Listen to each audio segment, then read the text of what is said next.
네, 국회에서는 박병석 국회의장 주재로 여야 대표가 오찬 회동을 했습니다. 어떤 대화가 오갔는지 알아보겠습니다. 방현덕 기자. 네, 국회 사랑제에서 열린 오늘 오찬 회동은 1시간 10분가량 이어졌습니다. 회동이 끝난 뒤 양당이 발표한 걸 종합하면 일단 양당은 4차 추경을 최대한 빨리 처리해서 2차 재난지원금을 추석 전에 많은 국민에게 지급할 수 있도록 노력하자, 이렇게 의견을 모았습니다. 이낙연 대표는 다음 주 금요일을 추경 처리 시한으로 제시하기도 했는데요. 김종인 비대위원장은 이에 대해서 염려 말라고 화답했습니다. 또 양당은 지난 총선 공약과 정강 정책 중에서 공통되는 37개 사안을 양당 정책위가 협의해서 함께 처리를 추진하기로 했고, 오는 24일 국회 본회의에서 코로나19 방역과 민생 지원에 관련된 법안도 최대한 많이 처리하자고 합의했습니다. 또 오늘 같은 자리도 최소 한 달에 한 번은 갖기로 했습니다. 네, 그동안 여야가 대립해왔던 것에 비하면 상당히 분위기가 나아진 것 같은데요. 양당의 협치가 한 걸음 진전했다, 이렇게 평가할 수 있겠습니까? 그런 측면도 분명히 있습니다만 꼭 합이 잘 맞는 모습만 오늘 보여준 건 아니었습니다. 일단 이낙연 대표는 자신을 제외하고 문재인 대통령과 김종인 위원장의 영수회담을 공개적으로 제안했는데 김 위원장은 오늘 이 자리에서 즉답하지 않았습니다.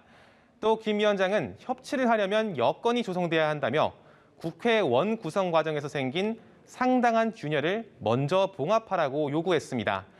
이 이야기는 전례를 깨고 민주당이 독식한 18개 상임위원장 중에 법사위원장을 포함한 7개를 달라는 국민의힘의 요구를 거듭한 것으로 해석되는데, 이 대표는 이번 개헌 협상에서 겪은 우여곡절을 9월 국회에서 또 되풀이하는 것은 적절치 않다며 부정적 입장을 내놓은 것으로 알려졌습니다.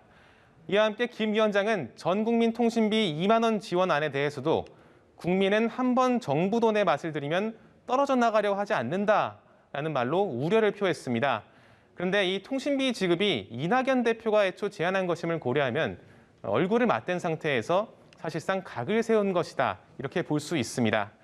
이와 함께 이 대표는 코로나19로 국회가 수차례 폐쇄된 점을 언급하면서 비대면 국회 회의를 허용하는 법안을 입법하자라고 제안했는데, 김 위원장은 이에 대해 필요성은 알겠다고 하면서도 동의를 하는 데는 주저했다고 이 대표가 오후에 열린 비대면 의총에서 밝혔습니다.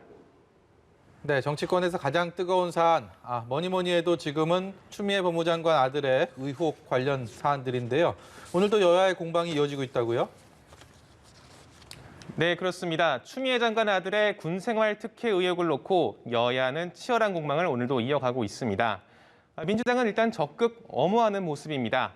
김태년 원내대표는 오전 회의에서 야당의 주장을 검증되지 않은 의혹이라고 깎아내렸고, 또 검찰 수사로 진실을 밝히자고 주장했습니다. 설훈 의원도 라디오에 출연했는데 추미애 장관 부부가 오죽하면 국방부에 민원을 넣었겠느냐, 이런 이야기를 하면서 절차상 하자가 없다고 옹호를 했습니다.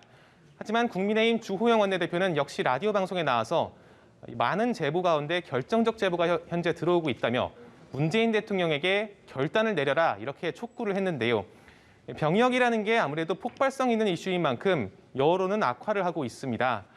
오늘 발표된 조사를 보면 문재인 대통령의 국정 수행에 대한 부정평가가 긍정평가를 뛰어넘었고, 민주당도 지지율이 하락하면서 국민의힘과의 격차가 1%포인트 안쪽으로 좁혀졌습니다.